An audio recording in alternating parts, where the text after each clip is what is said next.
All right, so you want to buy a house. Here's what you got to do. First of all, you got to hire an inspector. Got to make sure that home's all good.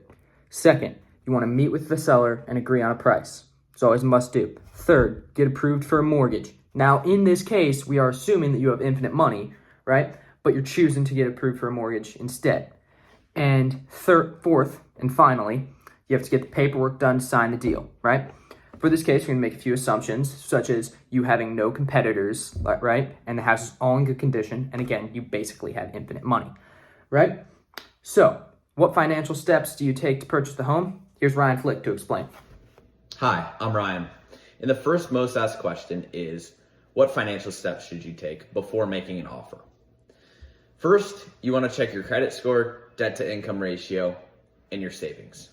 With median house prices well above $400,000, lenders want proof that you can handle the payments and that you're trustworthy.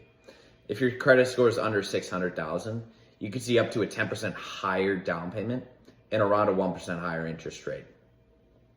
A good strategy is to pay off high interest debt and make more payments on your credit card to drive your score up. You also want to get pre-approved for your mortgage because this shows sellers that you're serious and qualified. All right, so you want to figure out how much you want to pay for it, right? You're going to start with 3 simple steps, right? First is CMA, or competitive market analysis.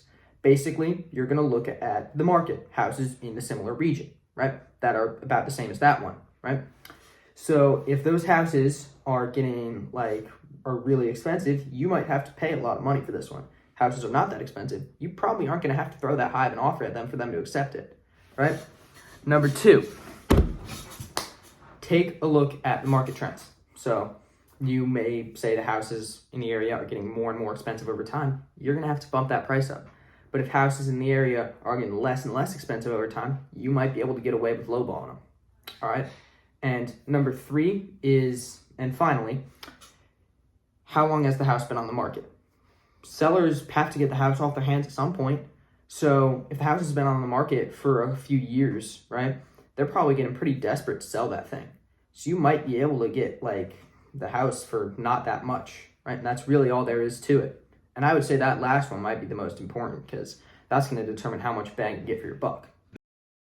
The next biggest asked question is, what happens after the offer is accepted? First, you want to schedule a home inspection with a certified professional.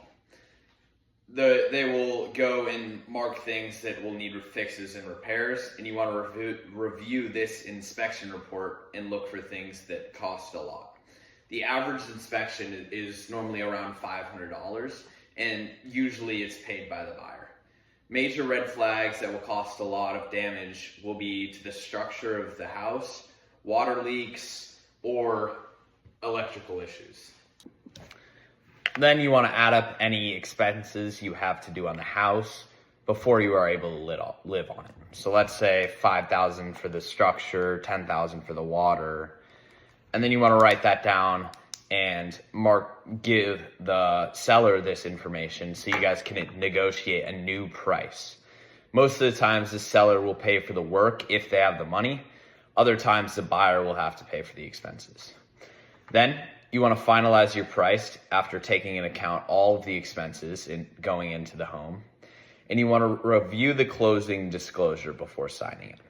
Many scams happen at this closing disclosure when people get excited and to sign. This confirms the total cost, the total loan cost, interest rates, and closing costs.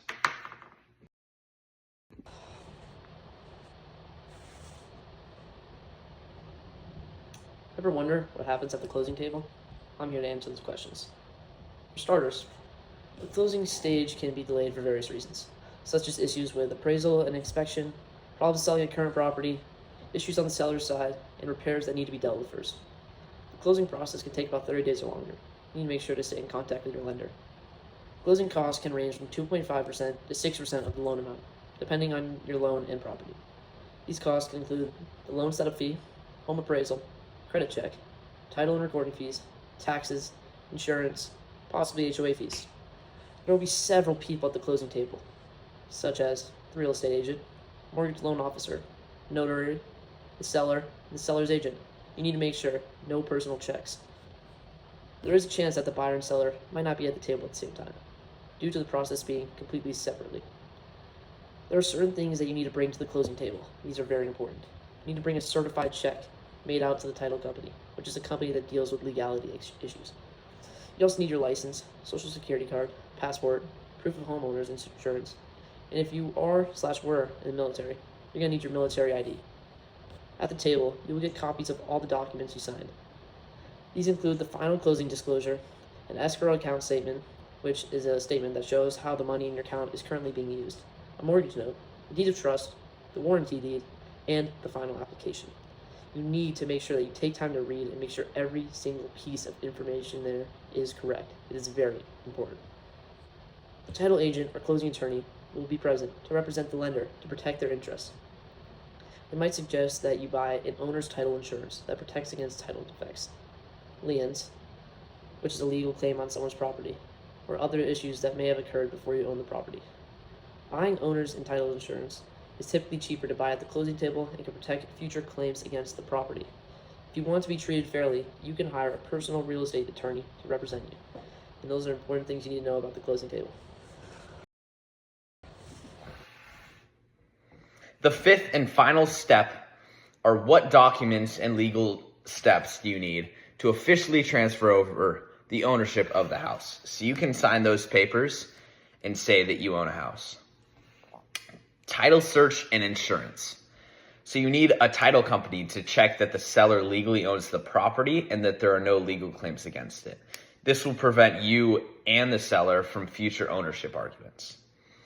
Then you want to sign the deed and make sure you record it. The seller will sign the deed transferring the owner to the buyer, and this deed has to be recorded within the country's recorder's office to make this document official and legal.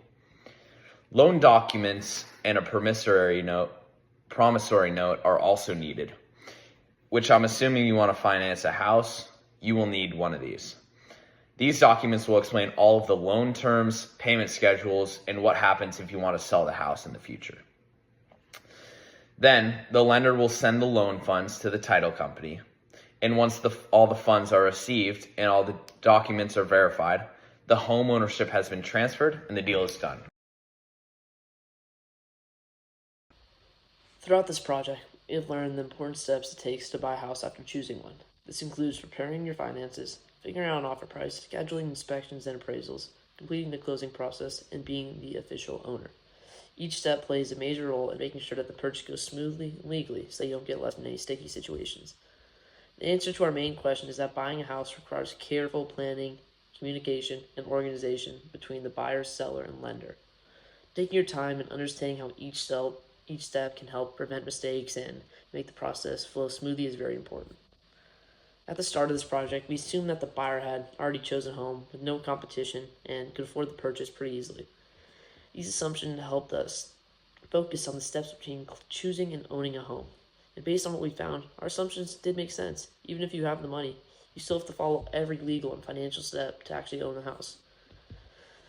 Buying a home is a major milestone and one of the biggest purchases a person can make. It's not just about picking a house you like, it's about making smart decisions, checking for hidden issues, and understanding all the documents you are being asked to sign. Our final thought is that the home buying process might seem complicated, but with good preparation and the right help, anyone can do it successfully. Thank you. That being said, congratulations, you just bought your first house.